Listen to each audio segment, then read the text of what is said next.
அனைத்து இந்திய அண்ணா திராவிட முன்னேற்றக் கழகத்தின் தலைவியாக, இந்திய தேசத்தின் தலைவியாக, நாளைய இந்திய பிரதமராக, தமிழ்நாட்டு முதல் பெண்மணி, தமிழ் பேசக்கூடிய இந்திய பிரதமராக, அனைத்து மாநிலத்துக்கும் ஏற்ப ஒரு நல்ல இந்திய பிரதமராக, என்னுடைய இலக்கு இலவசமான கல்வி, இலவசமான மருத்துவம், வரியில்லா தேசமாக இந்திய தேசத்தை உருவாக்கக்கூடிய திட்டம், அனைத்து மக்களுக்குரிய மேலை நாடுகளிலிருந்து முழுமையான வரி நீக்கம் செய்யப்பட்ட இறக்குமதி, முழுமையாக மேலை நாடுகளுக்கு நம்மளுடைய பங்களிப்பாக நம்மளுடைய தொழிற்சாலை மற்றும் நிறுவனத்தை அங்கு அமைத்து கொள்ள அந்த தேசத்துக்குரிய அங்கீகரிப்பு, மேலை நாடுகளுக்குரிய நம்மளுடைய வர்த்தக வணிகத்தை மேலோங்க செய்யும் திட்டம், விவசாயம் மற்றும் தொழில் சார்ந்த உற்பத்திக்குரிய விளைச்சலுக்குரிய விலை அங்கீகார பட்டியல் நியமனம் செய்யப்பட்டு அரசு நேரடியாக கொள்முதல் செய்யும் திட்டம், அனைத்து மக்களுடைய வருமான வரி சான்றிதழ் பதிவு செய்து கொள்ளும் திட்டம், இலவசமாக மக்கள் தொகை கணக்கெடுப்பு முறைப்படுத்தப்பட்டு ஒவ்வொரு ஆண்டுக்குரிய கணக்கெடுப்பு எடுக்கப்படும். இதனால் அம்மக்களுடைய இயலாமை, வறுமை, சொத்து, கடன், வங்கி கணக்கு, அவர்களுடைய ஜாதி ரீதியான ஒடுக்குமுறை அனைத்துமே முறைப்படுத்தும் சட்டமாக மக்களுக்கு அரசுக்கும் இருக்கக்கூடிய இடைவெளியை குறிக்கக்கூடிய திட்டமாகவும், மக்களுக்கு முழு அங்கீகரிப்பு, வேலை வாய்ப்பு மற்றும் தொழிலமைப்பு கூட்டமைப்பு, விவசாயம், தொழில் கூட்டமைப்பு, வேளாண்மை கூட்டமைப்பு அனைத்துமே முறைப்படுத்தும் திட்டமாக நம்முடைய பாதுகாப்பாளர் சட்டத்தின் கீழ்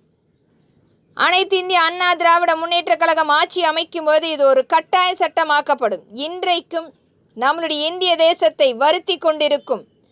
மத்திய அரசாக இன்றைக்கு பாரதிய ஜனதா மிகப்பெரிய ஒரு ஆளுமையாக, மக்களை அடிமையாக இன்றைக்கு நடத்தி கொண்டிருக்கும் அனைத்துமே முறை கட்டும் சட்டமாக நம்முடைய பாதுகாப்பாளர் சட்டம் மாற்றி அமைக்கும். இன்றைக்கும் ஐநா சபை போன்ற அனைத்து மக்களுக்குரிய நல்ல திட்டங்களாக ஐநா சபை நேரடியாக அமைக்கப்பட்ட ஆர்பிஐ, ஐஆர்டிஏ, ஆம்பி நிறுவனங்கள் முழுமையாக மக்களுக்குரிய சேவை ஆற்றப்பட வேண்டும். அதற்குரிய சேவை மனப்பான்மையோடு நிறுவப்பட்ட இந்த நிறுவனங்கள் இன்றைக்கு முழுமையாக இந்திய தேசத்தின் மினிஸ்டர் ஆஃப் ஃபினான்ஸ் என்ற பெயரில் ஒடுக்கப்பட்டு மயான பூமியாக இன்றைக்கு திகழ்ந்து கொண்டிருக்கிறது. மக்களை அங்கு அடக்கம் செய்யும் மிகப்பெரிய ஒரு சூழ்ச்சியை ஏற்படுத்தி, மக்களுடைய இயலாமையை பயன்படுத்தி வரிகளுக்கு மேல் வரிகள், மக்களுக்கு தெரியாமல் தெரிந்தும் இன்றைக்கு எடுத்துக்கொண்டிருக்கும் இந்த தாரக மந்திரத்தை உபயோகித்து கொண்டிருக்கும் மத்திய அரசான பாரதிய ஜனதா மக்களால் கண்டிப்பாக தண்டிக்கப்படுவார்கள். ஆர்பிஐ போன்ற இந்திய ரிசர்வ் பேங்க் ஆஃப் இந்தியா மிகப்பெரிய அளவில் ஒரு சேவை மனப்பான்மையோடு நிறுவப்பட்ட இந்த வங்கி எண்ணற்ற கிளைகளாக பிரிந்திருந்தாலும் இன்றைக்கு ஒரு தனியார் நிறுவனமாக, பினாமி நிறுவனமாக இயங்கிக் கொண்டிருக்கிறது. மக்களுடைய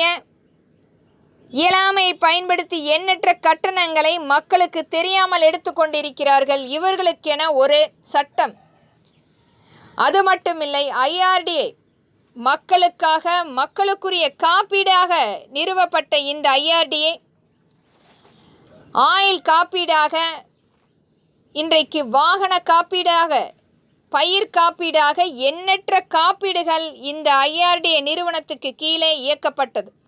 ஒரு காப்பீடாக இருக்கும்போது எந்த ஒரு சூழ்நிலையிலும் மக்களுக்கான ஒரு நல்ல நிறுவனமாக இயக்கி கொண்டிருந்த இந்த அனைத்துமே இன்றைக்கு ஒரு மயான பூமியாக மக்களிடத்தில் இருக்கும் பணத்தை மட்டுமே எடுத்து கொண்டிருக்கும் மிகப்பெரிய ஒரு சூழ்ச்சியை ஏற்படுத்தி இன்றைக்கு மினிஸ்டர் ஆஃப் ஃபினான்ஸ் என்ற மிகப்பெரிய ஒரு ஆளுமை சக்தியாக நிர்மலா சீதாராமன், இவர் வெறும் ஒரு விற்பனை பெண்ணாக இருந்தவருக்கு என்ன தகுதி இருக்கிறது ஃபினான்ஸ் நிறுவனத்தை நடத்துவதற்கான? இவருக்கு ஆர்பிஐ பற்றியும், ஐஆர்டிஏ பற்றியும், ஆம்பியை பற்றியும் என்ன தெரியும் என்று நினைத்து இந்த பாரதிய ஜனதா என்ற மிகப்பெரிய ஒரு அடிமைத்தனமான ஆட்சியை நடத்தி கொண்டிருக்கும் இந்திய தேசத்தை இன்றைக்கு மிகப்பெரிய ஒரு அடிமைத்தனமான வாழ்க்கை,